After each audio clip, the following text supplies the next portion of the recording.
With Now Home Entertainment Celebrities Catherine Bernardo, hindi na nakafollow kay Daniel Padilla sa Instagram Wednesday, January 10, 2024 at 11:27 PM by Glory May Monserrate. Usap-usapang muli sina Catherine Bernardo at Daniel Padilla matapos mapansin ng netizens na naka-unfollow na sa Instagram si Catherine sa ex niyang si DJ. Ito ay matapos ang 1.5 buwan mula nang isapubliko nila ang tungkol sa kanilang paghihiwalay. Gayunpaman, sa kasalukuyan ay naka-follow pa rin si Daniel sa aktres na nakasama niya din kamakailan sa kasal ni Robbie Domingo at Mikey Pineda na mamataang maayos na magkausap ang dalawa sa kabila ng kanilang paghihiwalay. Bagong feature, tingnan ang mga balitang para sa iyo. Hanapin ang Recommended for You, block at mag-enjoy.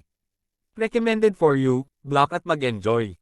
Matapos ang 1.5 buwan mula nang aminin ang tungkol sa kanilang paghihiwalay, naka-unfollow na si Catherine Bernardo kay Daniel Padilla sa Instagram. Sa kasalukuyan ay naka-follow pa rin si DJ kay Kat. Catherine Bernardo, hindi na naka-follow kay Daniel Padilla sa Instagram source. Instagram agad na napansin ng netizens na wala na sa following list ni Kat si Daniel.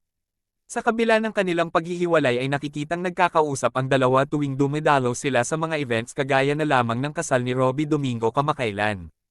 With also Tony Fowler, ramdaman mo yung wala na kaming paramdam, dahil sa kanilang mga video clips ay hindi maiwasan ng kanilang mga tagahanga na magkabalikan pa sila. Gayunpaman, ilan sa kanilang fans ay tanggap na rin ang nangyari at naghayag ng kanilang suporta para kina Kat at DJ. Pay attention, follow us on Instagram. Get the most important news directly in your favorite app. Si Catherine Bernardo ay isang aktres na unang nakilala sa mundo ng showbiz nang gumanap siya bilang ang batang Shelo sa kapamilya teleseryeng It Might Be You.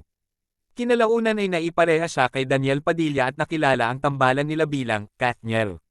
Kabilang sina Catherine at Daniel sa mga guest sa kasalang Cathy Garcia Molina Luis Sampana. Sa reception ay si Catherine ang nakasalo ng bouquet na inihagis ng bride. Naibahagi ni Janus Del Prado ang video ng pagsuot ni Daniel ng garter sa binti ni Catherine. Kinantsawan si DJ na itaas pa ang garter ngunit aniya ay mataas na raw ang pagkakasuot nito.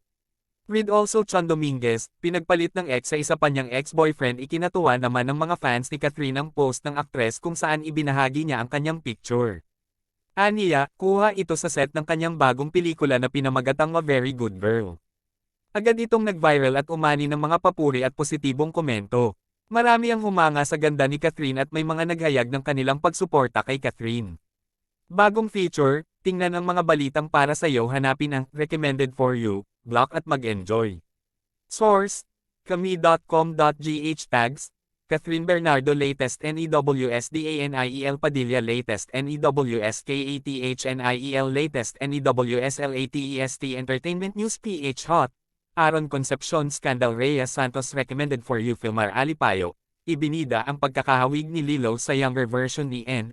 A day ago Paolo Contis, nagpasalamat sa mga nanood ng Sa Journey, number 1 sa A day ago ina ni Andrea Brillantes sa OOTD ng aktres, closet ko talaga yung pangko. A day ago Victor Quezonji, ibinida ang picture ni Rachel Carrasco, #LoveOmNeView. A day ago Iza Calzado, ibinida sa Sokmed bagong workout body niya. She's definitely 23 hours ago. Check more articles for you. Read more latest. AJ Revol shares new photos, gains praises from netizens. 2 hours ago V. Cortez, binigyan ng brand new car ang isang delivery rider. 3 hours ago Bong Revilla gets into accident while filming new movie, needs surgery. 3 hours ago netizens notice Seth Fedelan's account liking hate comment against Andrea Brillantes. 4 hours ago Jada Avanzado.